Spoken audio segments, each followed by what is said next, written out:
What's your craziest story from the ER? So, I was in my second clinical rotation as a nursing student, still trying to act like I knew what I was doing. And I got assigned this patient who was a 79-year-old, grumpy old man. Like, he was the type that had a sense of humor.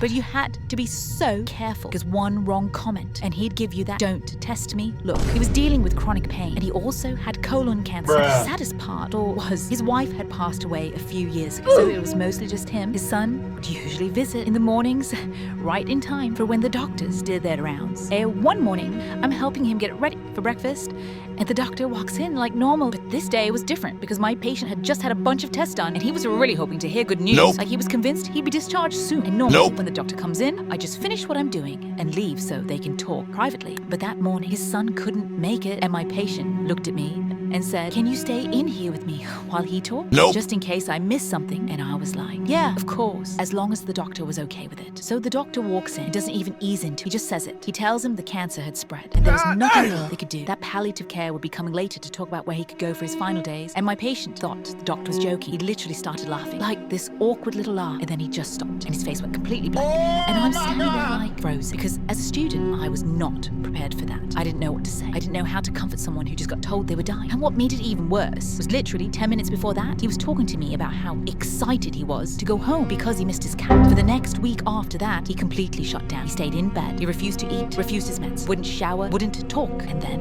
one day I came in for my shift and he was gone. He had been transferred out, and I don't know why, but that moment stuck with me forever, because that's when I realized nursing isn't just vitals and meds. Sometimes it's being the only person in the room when someone's whole world changes.